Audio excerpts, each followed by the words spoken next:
Hi guys, அஸ்ஸலாமு அலைக்கும். Welcome to our Sameema's kitchen. Sameema's கிச்சனில் சத்தான அரிசியில் கஞ்சி எப்படி வைக்கிறது, கழுவி காய போட்டு எப்படி உடச்சி வைக்கிறதுன்னு பார்ப்போம். என்னென்ன அரிசின்னு பார்ப்போம். இது வந்து மூங்கில் அரிசி பாருங்கள், தெரியுதா? மூங்கில் அரிசி இது. அதுக்கப்புறம் இது வந்து மாப்பிளை சம்பா அரிசி. அதுக்கப்புறம் இது கருப்பு கவுனி அரிசி. அதுக்கப்புறம் இது காட்டு யானை அரிசி. இது பார்லி அரிசி. அதுக்கப்புறம் அது கூட பாசிப்பருப்பு, குதிரைவாளி அரிசி. அதுக்கப்புறம் கருப்பு உளுந்து. தெரியுதா உங்களுக்கு? கருப்பு உளுந்து இதெல்லாம் நல்லா எவ்வளோ அளவு போடுறதுன்னு நான் சொல்கிறேன். இந்த கப்பில் இந்த கப்பு தான் அளவு. அந்த வீடியோக்குள்ளே போய் பாருங்கள். இது கஞ்சி வைக்க ரெசிபி போட்டிருப்பேன். இது வாரத்தில் ஒரு நாள் இந்த கஞ்சி வச்சு குடிச்சு பாருங்களேன், உடம்புக்கு ரொம்ப நல்லது. பார்லி அரிசி ஒரு அரை கப் எடுத்துக்கிறேன்.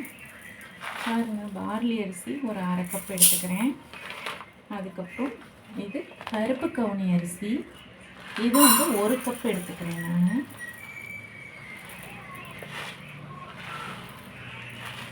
ஒரு கப்பு எடுத்துக்கிறேன். அதுக்கப்புறம் மூங்கில் அரிசி வந்து ஒரு 1/4 கப்பு எடுத்தால் போதும். மூங்கில் அரிசி ஒரு 1/4 கப்பு எடுத்துக்கோங்க. அதுக்கப்புறம் இது மாப்பிளை சம்பா அரிசி. இது உடம்புக்கு ரொம்ப நல்லது.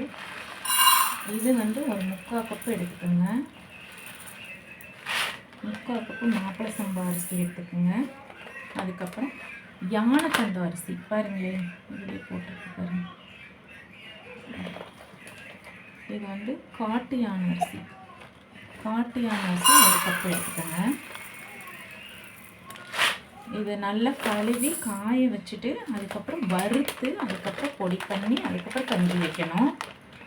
இது வந்து சோளம், சிவப்பு சோளம் இருக்குல்ல, அது ஒரு அரை கப்பு எடுத்துக்கணும். சிவப்பு சோளம் தெரியுதா வீடியோவில்? சிவப்பு சோளம் அரை கப்பு.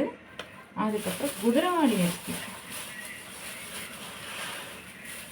ஒரு கப்பு. குதிரைவாளி அரிசி எடுத்துக்கோங்க, அதையே இதில் போட்டுக்குவோம். அதுக்கப்புறம் ஒரு 1/4 கப்பு ஒரு அரை கப்பு பாசிப்பருப்பு.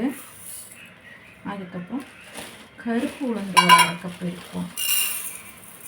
பொட்டு இருக்கிற உளுந்து வாங்குங்க, அதுதான் உடம்புக்கு நல்லது. இந்த கருப்பு உளுந்து ஒரு அரை கப்பு எடுத்துக்குவோம். இதெல்லாம் நல்லா கழுவி காய வச்சுக்குவோம். நல்லா கழுவிக்குவோம், தண்ணி ஊற்றி.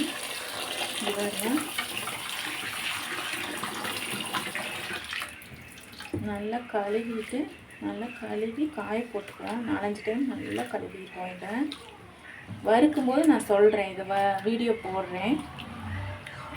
வறுத்து அதுக்கப்புறம் தான் நுணுக்கணும். சும்மா பச்சையாகவே எதுவும் பண்ணக்கூடாது. கழுவி காய வச்சு அதுக்கப்புறம் வறுக்கணும்.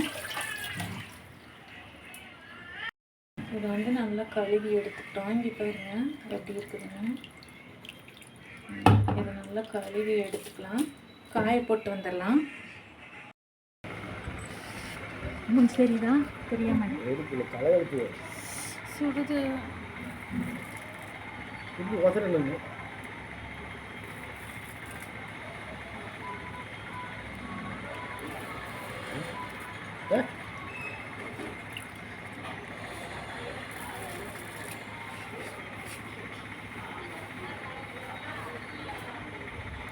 போகுது வீடியோ. ஆனியெல்லாம் நல்லா காஞ்சிருச்சு. இங்கே பாருங்க, நல்லா காஞ்சிருச்சு. இனி எல்லாம் வறுத்துக்கலாம். அன்னைக்கு போட்டு நல்லா வறுத்துக்குவோம்.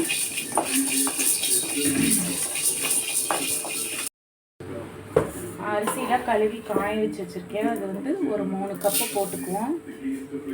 சிம்மில் வச்சுட்டு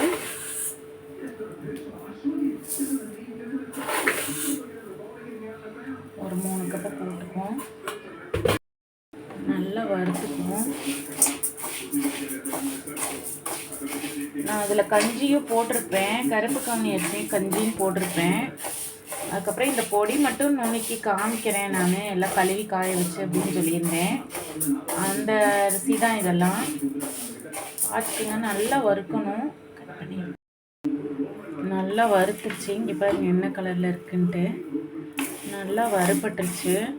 இதில் எல்லா சத்துமே இந்த கஞ்சியில் இருக்குது. நீங்கள் வாரத்தில் ஒரு நாள் மட்டும் இதை வச்சு குடிச்சிங்கன்னா போதும். எதுவுமே சாப்பிட வேண்டியதில்லை.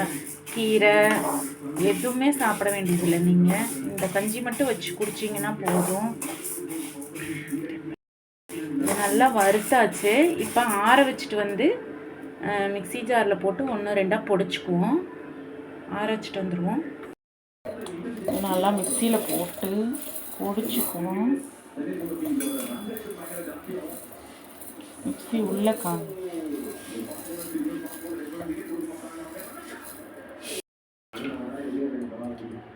பொடிச்சிட்டு வந்துட்டோம். பாருங்கள், இப்படி இருக்கணும். 1 2 மட்டும்தான் பொடிக்கணும். அப்போ தான் கஞ்சி போட்டால் நல்லாயிருக்கும். வாரத்தில் ஒரு நாள் மட்டும் இந்த கஞ்சி வச்சு குடிச்சு பாருங்கள். பெண்களுக்கெல்லாம் கர்ப்பப்பைக்கெலாம் நல்லது. டப்பாலாம்